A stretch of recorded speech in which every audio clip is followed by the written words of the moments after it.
দর্শক, আপনাদের সবাইকে স্বাগত জানাচ্ছি এনটিভির প্রতিদিনের আয়োজন স্বাস্থ্য প্রতিদিন অনুষ্ঠানে। আপনাদের সঙ্গে আছি আমি ডাক্তার সানজিদা হোসাইন। দর্শক, যে বিষয়টি নিয়ে আজ আমরা আলোচনা করব সেটি হচ্ছে শিশুদের জন্মগত গ্লুকোমা। এই বিষয়টি নিয়ে আলোচনার জন্য আমাদের স্টুডিওতে আজ উপস্থিত আছেন একজন বিশেষজ্ঞ চিকিৎসক। চলুন পরিচিত হই আমাদের আজকের অতিথির সাথে। অধ্যাপক ডাক্তার মোহাম্মদ ফরহাদ হোসেন 1960 সালে জানুয়ারি মাসে বগুড়া জেলায় জন্মগ্রহণ করেন। তিনি 1985 সালে রাজশাহী মেডিকেল থেকে MBBS ডিগ্রি অর্জন করেন। এরপর তিনি চিকিৎসা বিজ্ঞানে উচ্চতর FCPS এবং DO ডিগ্রি লাভ করেন। বর্তমানে তিনি জাতীয় চক্ষু বিজ্ঞান ইনস্টিটিউট ও হাসপাতালের পেডিয়াট্রিক অফথালমোলজি বিভাগের অধ্যাপক ও বিভাগের বিভাগীয় প্রধান হিসেবে কর্মরত আছেন। স্যার, আপনাকে স্বাগত জানাচ্ছি। ধন্যবাদ আপনাকে। স্যার, এই যে গ্লুকোমা একটি চোখের সমস্যা এবং আমরা এই পর্যন্ত অনেকেই জেনে এসেছে যে আসলে এই গ্লুকোমাটা 40-এর পরে বা একটু বয়স্ক যারা তাদের ক্ষেত্রে বেশি হয়। তো শিশুদের ক্ষেত্রেও যে জন্মগত গ্লুকোমা হয় বা হতে পারে সেটির কারণগুলো কি, এবং স্যার এটি আসলেই হচ্ছে কি না, কতটুকু হচ্ছে, একটু স্যার আমাদের যদি বুঝিয়ে বলতেন। ধন্যবাদ আপনাকে। এই বিষয়টি আসলে আমাদের সবাইকে একটু সচেতন হতে হবে, কারণ বয়স্ক লোকদের বা যে কোনো বয়সেই যদি এটা হয়, এই চোখের প্রেসার বৃদ্ধিজনিত কারণ, যাকে প্রেসার বৃদ্ধিকেই বলা হয় গ্লুকোমা। আচ্ছা। শরীরে যেমন প্রেসার বৃদ্ধি হয় তাকে বলি হাইপারটেনশন, চোখের প্রেসার বৃদ্ধিকে বলি আমরা গ্লুকোমা। তো এখন এটা বাচ্চাদের ক্ষেত্রে যে হয় এই জিনিসটা আমাদের সবাইকে জানতে হবে, কারণ একটা বয়স্ক মানুষের যদি এই গ্লুকোমাজনিত কারণে অন্ধত্ব বরণ করেন তার তো মেয়াদটা আসলে খুব বেশি না, কিন্তু একজন বাচ্চা যদি এই গ্লুকোমার কারণে অন্ধত্ব বরণ করেন তাকে অনেক দিন পর্যন্ত বাঁচতে হবে, যেটা পরিবারের, সমাজের এবং দেশের জন্য বোঝা হয়ে যাবে।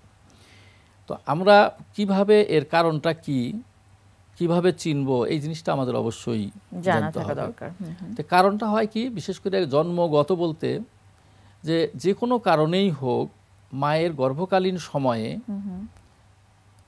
যে ডেভেলপমেন্টটা হওয়ার কথা চোখের, যদি কোনো কারণে সেই ডেভেলপমেন্ট না হয়, অর্থাৎ যে আল্লাহ পাক যে একটা পদ্ধতি করে দিয়েছেন যে চোখের ভিতরে পানি তৈরি হবে, সেই পানি সার্কুলেট করে চোখটাকে ঠিকমতো রাখবে, চোখের যে গঠনগত প্রকৃতিটা ঠিক রাখবে।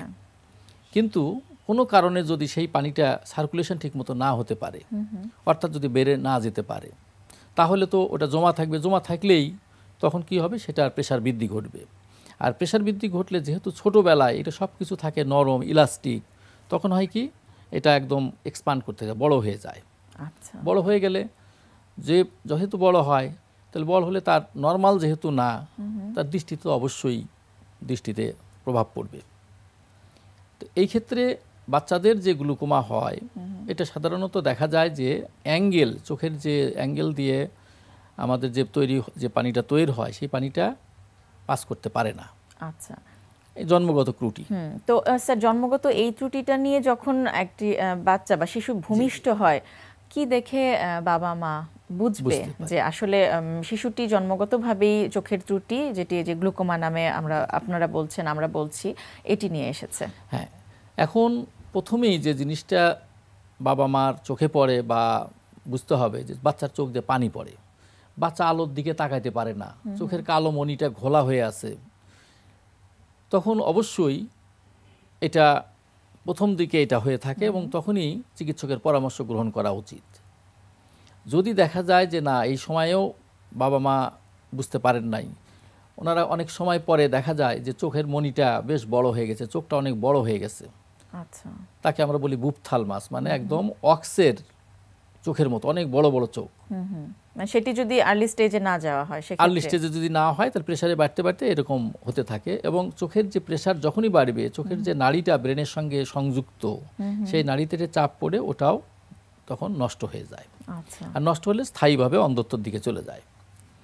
তো যখনই কোনো বাচ্চার চোখ দিয়ে পানি পড়বে, কালো মণিতে দেখা যাবে যে ঘোলা, তারপরে দেখা যাবে যে তার চোখ আলোর দিকে তাকাইতে পারবে না, তখন অবশ্যই বুঝতে হবে যে নিশ্চয় হয়তো চোখে প্রেসারও বৃদ্ধি হতে পারে, এবং আসলে দেরি না করে সাথে সাথে চিকিৎসকের পরামর্শ গ্রহণ করা উচিত। তো যখন এই জাতীয় সমস্যা নিয়ে বাবা মা তার সদ্যজাত ভূমিষ্ঠ সন্তানটিকে নিয়ে আসে, কিংবা একটু দেরি করেই যদি আসে, যখন সমস্যাগুলো আপনাদের সামনে উপস্থাপন করে, আপনাদের তখন শুরুতেই পরামর্শ কি থাকে, কি ধরনের, কিভাবে ম্যানেজ করে থাকেন? এটা অনেকেই মনে করেন যে জিনিস, যে বাচ্চাদেরকে যদি আমরা দেরিতে সার্জারি করি তাহলে হয়তো সমস্যা হবে না, কিন্তু এর একমাত্র চিকিৎসাই হলো অপারেশন করে নেওয়া। যেহেতু রাস্তাটা তার পুরো বন্ধ, যে রাস্তাতে যেতে পারে না, তো এই জন্য এটাকে অপারেশন অবশ্যই করতে হবে। অপারেশন করলে কোনো ভয়ের কিছু নেই। অপারেশন করলে আমি নিজেও অপারেশন করি, এই অপারেশন। তাতে দেখছি যে যখন পুরা কালো মণি ঘোলা, কিছু বোঝা যায় না, জাস্ট একটা বাল্বের মতো বোঝা যায়। আমরা যখন অপারেশন করি, আমরা যখন অপারেশন করি, ওই যখন এটা বের করে দেওয়া হয়, সাথে সাথে কালো মণি প্রায় পরিষ্কার হয়ে যায়। প্রেশারটা যখন হয়, এরপরে আমরা এর জন্য অন্যান্য অপারেশন যে ওষুধ ব্যবহার করে থাকি, এবং এর ফলো আপটাও খুব জরুরি। যে অপারেশন করলো এবং অপারেশনের পরে মাঝে মাঝে ডাক্তারের পরামর্শ মোতাবেক ডাক্তারের সঙ্গে যোগাযোগ রাখবে, দেখাবে, তাহলে ইনশাল্লাহ দৃষ্টির কোনো সমস্যা হবে না। কিন্তু অনেকেই যেটা করেন, আমি মনে করি এটা করা মোটেই উচিত না। এটা অপারেশনের কথা শুনেই বোধহয় ভয় পেয়ে যায়, ছোট বাচ্চা অপারেশন করলে সমস্যা হবে। কিন্তু এটা আমি আপনাদেরকে অনুরোধ করছি যে বিলম্ব না করে ছোটবেলায় এর অপারেশন করে নেবেন। বিলম্ব করা মানে হলো স্থায়ীভাবে তার দৃষ্টিহানির দিকে চলে যাওয়া, এবং অবশ্যই অন্ধত্বের ঝুঁকি তো রয়েছে। একটি শিশুকে সারা জীবন এই অন্ধত্বের মতো একটি জিনিস বয়ে বেড়াতে হবে। আচ্ছা, তো যেটি বলছিলেন যে ঝুঁকি কতখানি রয়েছে, বা কখন আসলে গেলে তখন আর আপনাদের আর করার কিছুই থাকবে না, সেটি যদি একটু আমাদের দর্শকদের বলতেন। এখন এই যে কালো মণিটা, যেহেতু প্রেশার বেশির কারণে কালো মণিটা হেজি ঘোলা হয়ে যায়, যদি সঠিক সময়ে এটা প্রেশারটা কন্ট্রোল না করা হয়, এবং ওষুধে এটা কন্ট্রোল হবে না, যেহেতু এটা জন্মগত একটা বিষয়, তাই অপারেশন না করলে কালো মণিটা পুরোপুরি একটা স্কার হয়ে যাবে। স্কার হলে লাইট যদি পাস না করতে পারে তখন তো ঢুকতে পারবে না চোখের ভিতরে। চোখটা অনেক বড় হয়ে যাবে। বড় হয়ে যাওয়ার পরে তাতে তার পাওয়ারটা অনেক বেশি মাইনাস পাওয়ার হয়ে যাবে, মায়োপিয়া হয়ে যাবে সে। তারপরে তার লেন্সে প্রবলেম দেখা দিবে, তার রেটিনাতে প্রবলেম দেখা দিবে, তার যে নার্ভ দিয়ে যায় নার্ভটা ড্যামেজ হয়ে যাবে। সুতরাং যত তাড়াতাড়ি সম্ভব এটা করতে হবে। ঝুঁকির ভিতরে এটুকু হয়তো আপনারা মনে করতে পারেন যে বাচ্চাকে অজ্ঞান করে অপারেশন করতে হবে, কিন্তু এখন আমরা বাংলাদেশের অনেক জায়গাতেই শিশু চক্ষু রোগ বিশেষজ্ঞ, শুধুমাত্র আমরা শিশুদের চোখের উপরেই এই ধরনের সার্জারি করে থাকি, যারা এক্সপার্ট, আমরা কিন্তু এখন সফলভাবে অপারেশন করছি। এবং যারা অজ্ঞান করছেন তারাও কিন্তু অনেক এক্সপার্ট, তারাও বাইরের থেকে ট্রেনিং করে আসছেন। যেমন আমাদের জাতীয় চক্ষু বিজ্ঞান ইনস্টিটিউট, ইসলামিয়া আই ইনস্টিটিউট, আপনার Chittagong CITC, Mymensingh BNSB, Moulvibazar BNSB। আমি এই জন্যই বলছি যে এই সমস্ত জায়গায়, দিনাজপুর, যাতে করে বুঝতে পারে যে আসলে কোথায় যেতে হবে, কোথায় আমাদের দর্শকরা বা যারা রোগী আছেন, সাধারণ রোগী, তারা কোথায় গেলে এই সুবিধাটা বা সেবাটা পাবেন। এই বাংলাদেশের এই সমস্ত BNSB হসপিটালগুলোতে এখন বিভিন্ন ট্রেনিং করে নিয়ে আসার পরে সে সমস্ত জায়গাতে এই সমস্ত অপারেশনগুলো হচ্ছে এবং সাকসেসফুলভাবেই হচ্ছে। আচ্ছা, একটু জানতে চাইবো ফলো আপের কথা যে বলেছিলেন, আফটার সার্জারি কতদিন পর পর আপনারা ফলো আপ জন্য আসতে বলেন, এবং ফলো আপে কি দেখেন আপনারা? আচ্ছা, এখন প্রথমে যে কাজটা করি আমরা, অপারেশনের আগে বাচ্চার কর্নিয়াল ডায়ামিটারটা, আমরা এই যে কালো মণির কতটুকু ডায়ামিটার, নর্মাল কতটুকু থাকার কথা, তারপরে নর্মাল যেমন ধরুন আমরা জানি যে 1 বছর বয়সের সময় তার থাকার কথা 11.5 to 12 মিলিমিটার, অথবা 2 বছরের সময় 12 মিলিমিটারের নিচে থাকার কথা। নিউবর্ন তার থাকার কথা 10.5 to 11 মিলিমিটার। এটা আমরা ক্যালিপার দিয়ে মেজার করি। তো যখনই কোনো মা নিয়ে আসেন বা গার্জিয়ান নিয়ে আসেন, তখন আমরা করি কি, ইউএ, এক্সামিনেশন আন্ডার অ্যানাস্থেসিয়া, আমরা এই কর্নিয়াল ডায়ামিটারটা চেক করি। তারপরে আবার চোখের প্রেশার মাপি।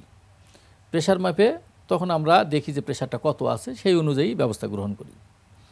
তো ফলো আপটা আমরা এইভাবেই দিই যে যখন অপারেশনের আগের একটা জিনিস, অপারেশনের সময় আমরা একটা মেজার করি, এরপরে হয়তো প্রথমে আমরা 1 সপ্তাহ পরে, তারপরে 1 মাস পরে, তারপর 3 মাস পর এরকম আমরা ফলো আপ করতে থাকি। আচ্ছা। প্রতি ফলো আপে কিন্তু আমরা চোখের প্রেশারটা মাপি এবং কর্নিয়াল ডায়ামিটারটা চেক করি। সুতরাং আমরা এটা অ্যাসেস করতে পারি যে বাচ্চার উন্নতির দিকে যাচ্ছে এবং একটা সময় সে সম্পূর্ণ সুস্থ হয়ে যায়। অত্যন্ত মানে আশার এবং ভালো একটি সংবাদ এটি যে যত তাড়াতাড়ি এটির চিকিৎসা করা হবে, শিশুটি বা বাচ্চাটি যে শিশুটি গ্লুকোমা নিয়ে এসেছিল তারা পুরোপুরি সুস্থ জীবন লাভ করবে। স্যার অনেক অনেক ধন্যবাদ, অনেক গুরুত্বপূর্ণ কিছু তথ্য আমাদের দিলেন। অনেক ধন্যবাদ। প্রিয় দর্শক, আমরা শুনছিলাম শিশুদের জন্মগত একটি চোখের সমস্যা গ্লুকোমা, এই বিষয়টি নিয়ে বেশ কিছু গুরুত্বপূর্ণ তথ্য। আশা করছি আমাদের আজকের পরামর্শ আপনাদের উপকারে আসবে। আজকে এপিসোডে আমরা যে ব্যায়ামটা দেখাবো সেটা হচ্ছে টোনিং বল দিয়ে। আমরা বারবার বিভিন্ন সাইজের বল নিয়ে কাজ করছি, কারণ শিশুরা দেখা যায় যে বল খুব পছন্দ করে।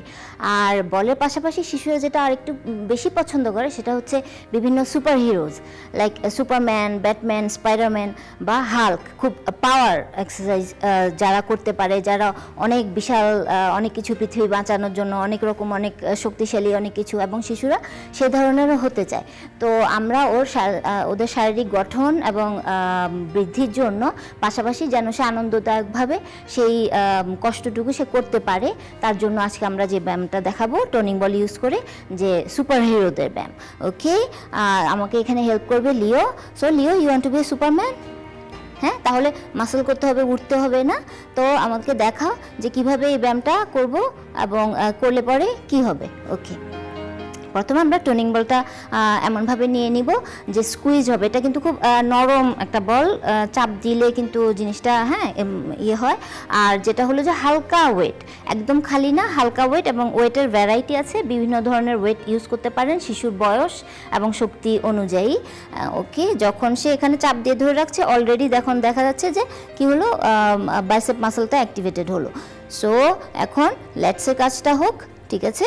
ওকে, and start. Good, and muscle, good, chest fly, nice, and then twist and twist. Okay, keep on doing. এখানে যে কাজগুলো হচ্ছে যে যখন চেস্টের এক্সপ্যানশনটা হয় তখন কিন্তু লাংস পাওয়ারটা বাড়ে। বাচ্চাদের লাংস পাওয়ারটা বাড়লে পরে যেটা হয় যে বাচ্চাদের খুব ঠান্ডা লাগে। যদি লাংস পাওয়ারটা বাড়লে না, মানে যেটা হয় যে লাংসটা ঠিকমতো কাজ না করলে পরে তখন দেখা যায় যে অ্যাজমা বা আদা সর্দি কাশি কারণে তাদের বুকে কফ জমে যায় বা ঠান্ডা লাগে। যখন এই ডিপ ব্রিথের সাথে তারা চেস্টের এই ব্যায়ামটা করবে এবং টুইস্টিং করবে, পাশাপাশি তার ভেতরের অর্গানগুলো টুইস্টের কারণে অর্গানগুলোতেও কাজ হবে, এবং পাশাপাশি যখন সে স্কুইজ করে করছে তখন তার মাসেলের কাজটাও হলো। ওভারঅল তার গঠনের জন্য এই ব্যায়ামটা খুব বেশি ভালো effective. Okay, and stop. And কীভাবে বলটা নামিয়ে নিতে হবে, অ্যান্ড ব্যালেন্স। নাইস। তো এই বলটা কি তোমার কাছে খুব ভারী লাগছিল? ভারী না, কিন্তু খুব হালকাও না, না? নিজের গঠন অনুযায়ী বা যেটা বললাম শক্তি অনুযায়ী বলটা নিতে হবে, এবং এখানটা রাখার মতো সাইজটা স্কুইজ করে ব্যালেন্সটা সেটা করতে হবে। আর যেটা করতে হবে যে প্রপার ব্রিদিং, যখন চেস্ট সে ফ্লাইটা করবে বা তখন বুক ভরে যেন নিঃশ্বাস নেয়, এবং নিঃশ্বাস নিতে গেলে তখন খেয়াল করতে হবে বাচ্চার ঠান্ডার কারণে হতে পারে, অনেক সময় নাক বন্ধ থাকে, সে মুখ দিয়ে নেয় যে কারণে কানে সমস্যা হয়। হ্যাঁ, তো ওটা খেয়াল করতে হবে যে আস্তে আস্তে ব্রিদিং পাওয়ারটা যেন তার বাড়ে, প্রপার ব্রিদিং, ইনহেল এক্সেল করে ঠিকমতো নেয় এবং প্রপার অ্যালাইনমেন্টের সাথে করে। তাহলে দেখা গেল যে বাইরের তার গঠনের পাশাপাশি তার ভেতরের যে অর্গানগুলো আছে ওগুলোও সুন্দরভাবে অ্যাক্টিভেটেড হবে এবং সে সুস্থ এবং সবল একটা বাচ্চা হয়ে গড়ে উঠতে পারবে। প্রিয় দর্শক, হঠাৎ করেই আপনার কাছের মানুষটি অজ্ঞান হয়ে যেতে পারে। একজন বিশেষজ্ঞ চিকিৎসকের কাছে যাবার আগে তাৎক্ষণিকভাবে কি করবেন তা নিয়ে চলুন শুনি একজন চিকিৎসকের পরামর্শ। হঠাৎ করে অজ্ঞান হয়ে যাওয়ার বিভিন্ন কারণ থাকতে পারে, যেমন মাথায় রক্ত সাপ্লাই কমে যাওয়া, শরীরে গ্লুকোজের পরিমাণ কমে যাওয়া, অথবা হঠাৎ করে ভয় পেলে। হঠাৎ করে অজ্ঞান হয়ে যাওয়া একটা রোগীর ব্যাপারে যেটা করণীয় সেটা হচ্ছে তৎক্ষণাৎ তাকে একটা পরিষ্কার জায়গায় শোয়াই দিতে হবে। শোয়াই দিয়ে প্রথমেই পা দুটো উঁচু করে দিতে হবে, পায়ের নিচে একটা সাপোর্ট দিয়ে পা দুটো উঁচু করে দিতে হবে। এরপরে দেখতে হবে রোগী শ্বাস নিচ্ছে কিনা, রোগীর হার্টবিট চলতেছে কিনা, পর্যাপ্ত আলো বাতাসের ব্যবস্থা করতে হবে। রোগীর কাঁধ ঝাঁকি দিয়ে তাকে জিজ্ঞাসা করতে হবে আপনি ঠিক আছেন কিনা, আরে ওকে। এরপরে রোগীর শরীরের টাইট কাপড় চোপড়গুলোকে যদি ঢিলা করে দেওয়া যায়, এবং এক্ষেত্রে সাধারণত আমরা যেটা করি রোগীর অজ্ঞান হওয়ার কারণ অনুসন্ধান করে সেই অনুযায়ী চিকিৎসা দিই। উপস্থিত আশেপাশে যারা থাকবেন তাদের যেটা করণীয় সেটা হচ্ছে যে ওই মুহূর্তে রোগীকে চিকিৎসকের কাছে নিয়ে যাওয়া, পার্শ্ববর্তী হাসপাতালে নিয়ে যাওয়া। আর যদি জানা থাকে যে রোগী ডায়াবেটিক আগে থেকে জানা থাকে, সেক্ষেত্রে জ্ঞান ফেরার সাথে সাথে মুখে চিনির শরবত অথবা আগেই যদি ব্যবস্থা করা যায় শিরায় গ্লুকোজ স্যালাইন দিতে হবে। দর্শক, স্বাস্থ্য প্রতিদিনের আজকের হেলথ টিপস। শুয়ে বা হেলান দিয়ে টিভি দেখা চোখের জন্য ক্ষতিকর, তাই বসে টিভি দেখার অভ্যাস করুন। প্রিয় দর্শক, স্বাস্থ্য প্রতিদিন সম্পর্কে যদি আপনাদের কিছু জানার থাকে কিংবা কোনো পরামর্শ যদি আমাদের দেবার থাকে জানাতে পারেন এই ঠিকানায়। প্রযোজক স্বাস্থ্য প্রতিদিন, এনটিভি, বিএসসি ভবন, 7 তলা, 102 কাজী নজরুল ইসলাম এভিনিউ, কারওয়ান বাজার, ঢাকা 1215। ফ্যাক্স 914338 থেকে 7 পর্যন্ত, অথবা ইমেইল করুন স্বাস্থ্যপ্রতিদিন@ntvpd.com এই ঠিকানায়। দর্শক, স্বাস্থ্য প্রতিদিনের আগামী পর্বে আপনাদের জন্য যা থাকছে। প্রায় 1.5 কোটি লোক কিন্তু ডায়াবেটিস। তাহলে এটার প্রাদুর্ভাবটা কেন এত দ্রুত বাড়তেছে, এবং এই সাবকন্টিনেন্ট এবং বাংলাদেশে আমরা আমাদের দেশ নিয়ে বেশি চিন্তা করছি যে কেন এত বাড়ছে। প্রিয় দর্শক, বিশ্বের যে কোনো প্রান্ত থেকে যে কোনো সময় এনটিভিতে সম্প্রচারিত সংবাদ ও অন্যান্য সকল অনুষ্ঠান উপভোগের জন্য ভিজিট করুন আমাদের পূর্ণাঙ্গ ওয়েব পোর্টাল www.ntvbd.com। দর্শক, আজ এ পর্যন্তই। আপনারা সবাই ভালো থাকুন, সুস্থ থাকুন। আগামীকাল দেখা হবে ঠিক একই সময় এনটিভির পর্দায়।